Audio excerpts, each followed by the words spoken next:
What's up, Navigating Academia family? This is your buddy, Dr. J. Phoenix, Singh, your personal academic mentor, coming at you here to be able to make just a quick video about the concept of imposter syndrome.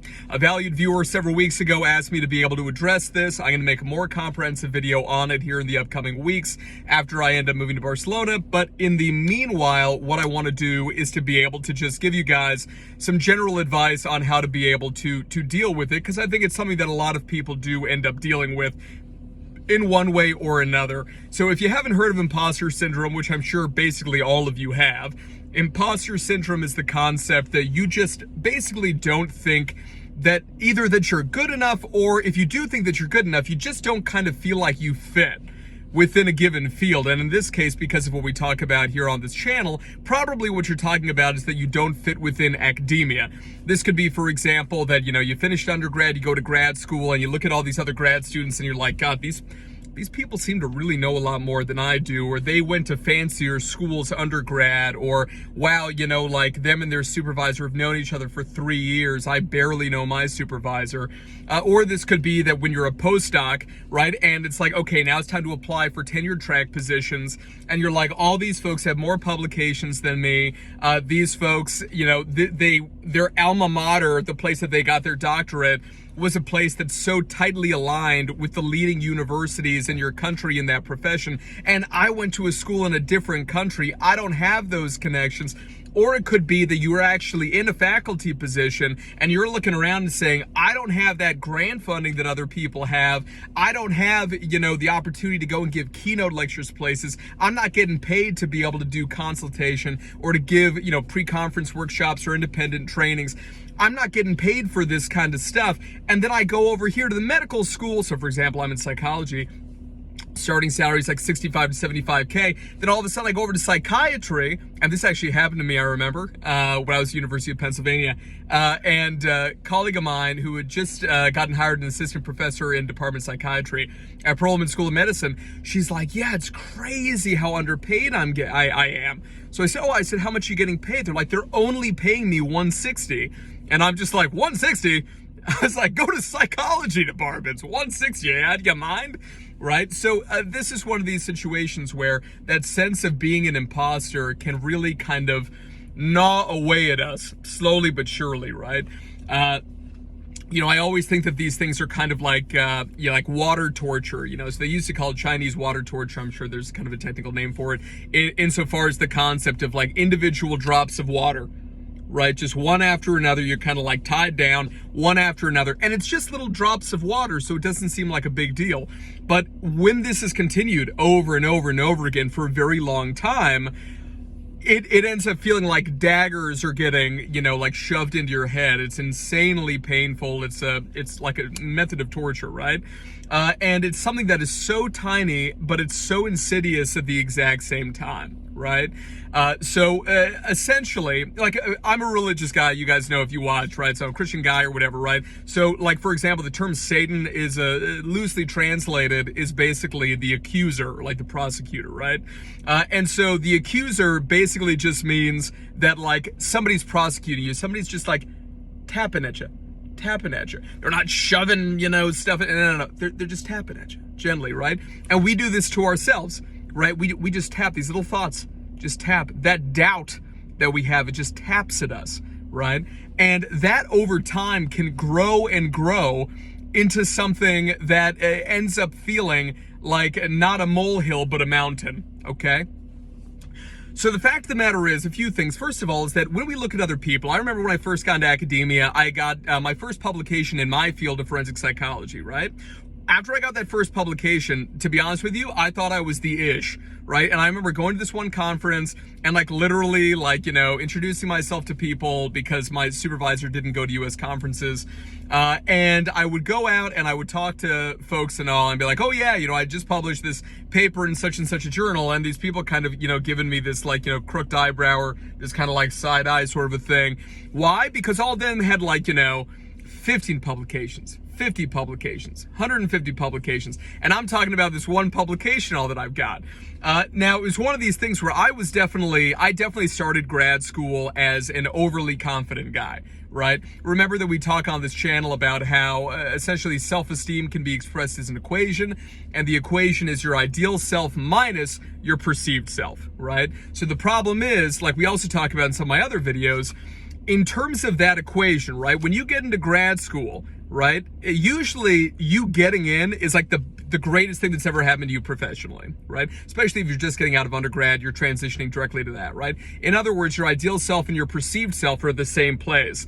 Now, a lot of people think that grad school just like kicks the crap out of you to the point where it's like, okay, well, you keep getting beat up by your supervisor and like, the work is too hard and these things. So you're moving backwards, but that's not actually the case, right? Your perceived self ironically stays in the same place. In fact, it even moves forward a little bit, right? Or it should do. Well, what's happening in terms of self-esteem is that your ideal self, right, is getting further and further and further. I mean, you can't even see my hand. It's almost out the window right now. It's getting further and further away. But this is what grad school is meant to do. It's meant not only to stretch us as human beings, it's meant to stretch our horizons. It's meant to stretch what we believe that we are capable of. Okay? And ironically, what that does is it lowers our self-esteem most of the time. A lot of us came in to grad school with a preconceived notion about how academia was going to be, wanted to be part of like the intelligentsia. For this year, I've had a lot of clients that I've worked with who, share with me that, they really like some of these kind of like public intellectuals, Sam Harris, Jordan Peterson, people that I'm fond of as well.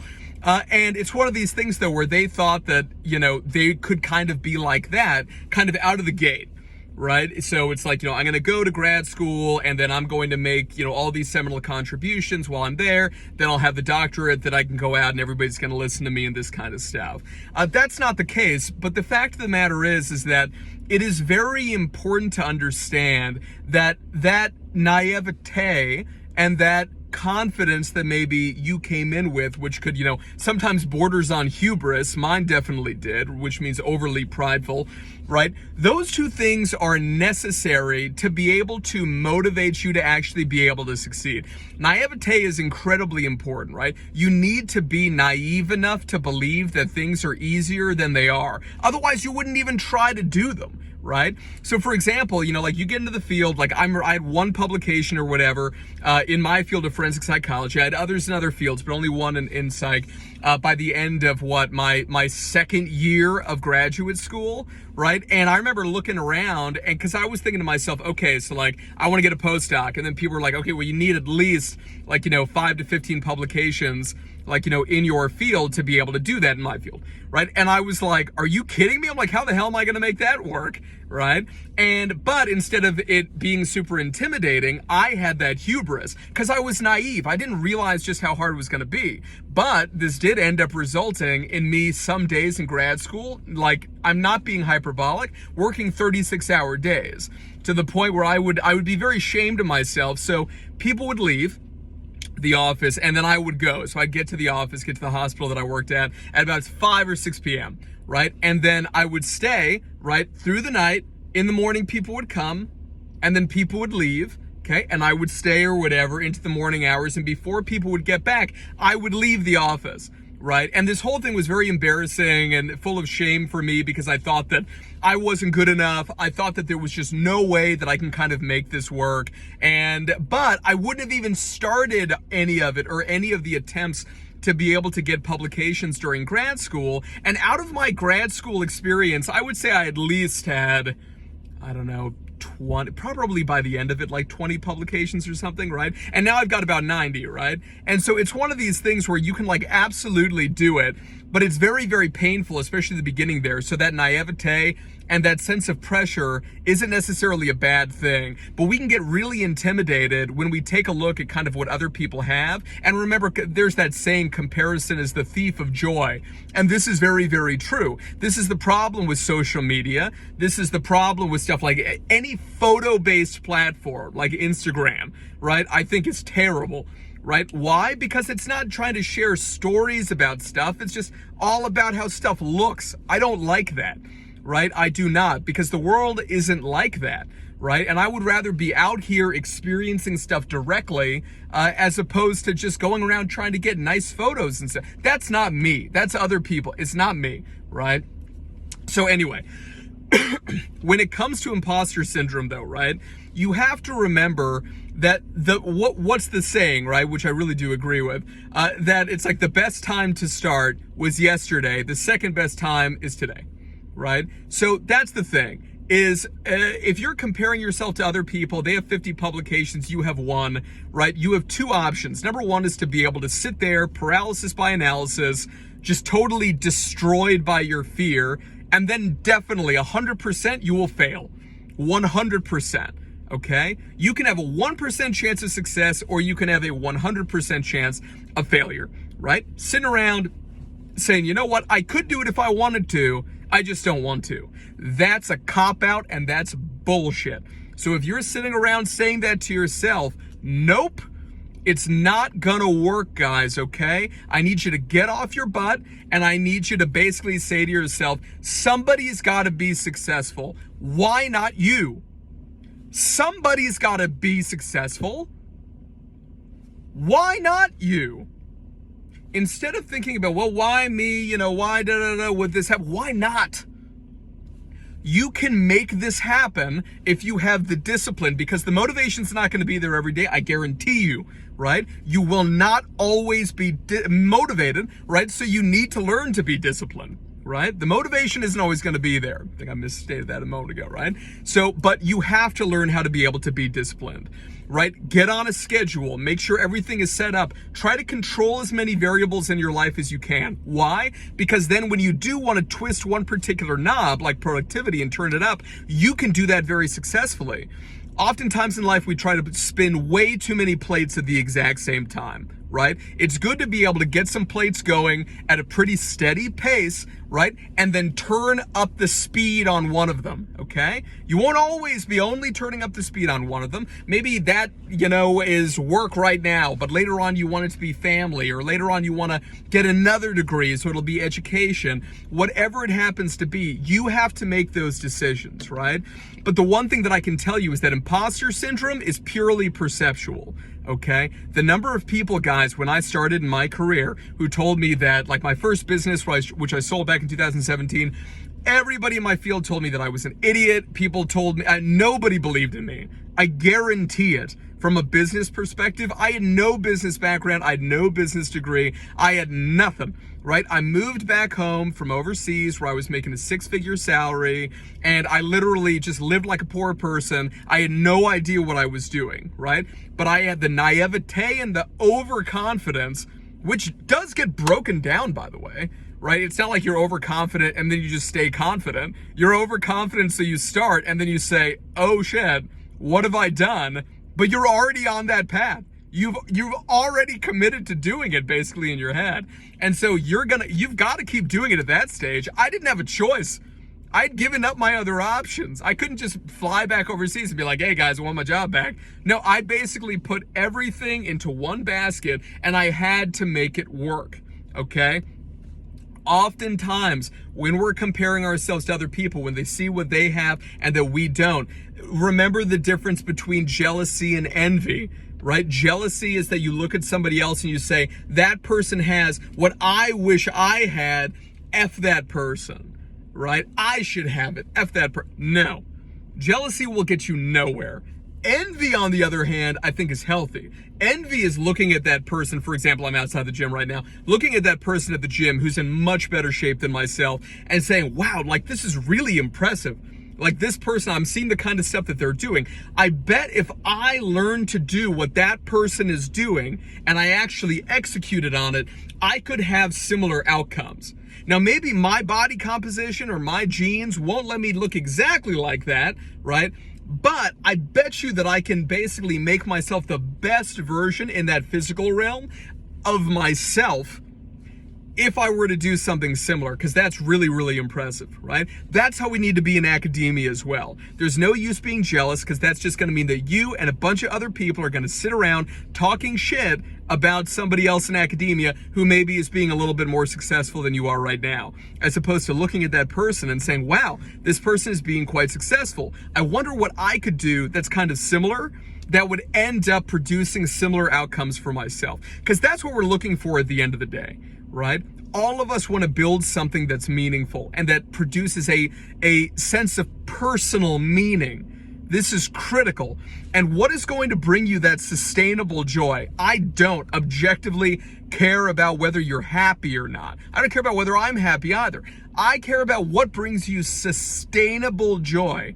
Okay? And those are the things that day in and day out you have to go after. Because I knew somebody once whose grandparents told them, inch by inch is a cinch, meaning easy. Inch by inch is a cinch, but yard by yard is hard.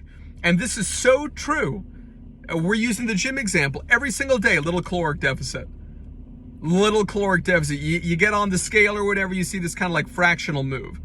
Fractional, and you're trying to lose this much weight. Fractional move, fractional, and that seems brutal. But with consistency, it's going to go from here, whatever, and you're going to see huge results.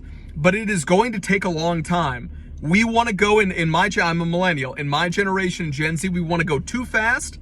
And when we don't see those results as fast as we think they should be delivered, we're dead. We're dead in the water, right? And then what do? We blame the world, we blame the system, we blame other people and these things. This is not appropriate. It's a cop-out. Life is not easy. Life's tough, get a helmet. That's the saying, right? And guys, it's just so true. Okay, so in terms of imposter syndrome, you're not an imposter, right? And don't fake it till you make it. Face it till you make it. Okay, this is going to be really, really hard. Okay, but nobody needs to come and rescue you. I will tell you right now, no one is coming to save you. Okay. That there is not, some Superman or whatever who's going to fly in and help you write your publications and train you how to do special issues and sit you down and write a grant proposal for you and give you all the all the templates. You can take Publication Academy. That'll probably, get you really fast on that.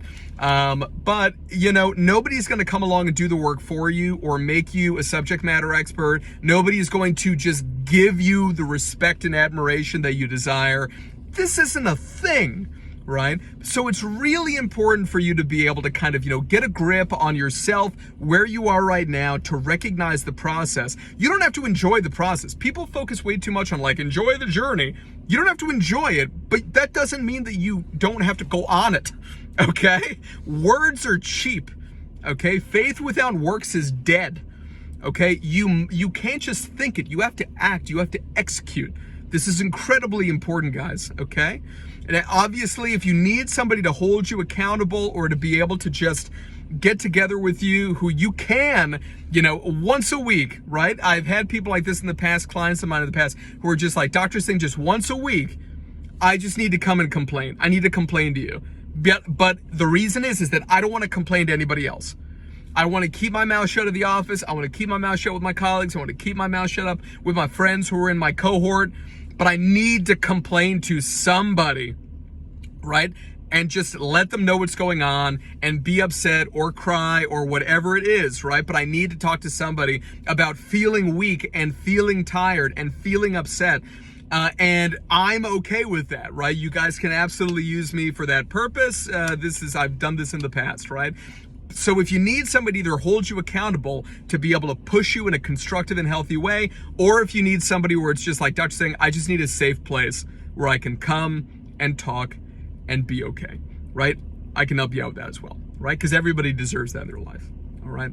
All right, guys, God bless you. I hope this gave you a little bit of motivation because you can do this, right? I promise you, no matter what you're doing, no matter what stage you're at, you can make this work. If I can do it, you can do it, okay? We're going to get through this thing together. Have a great day, guys. Bye-bye.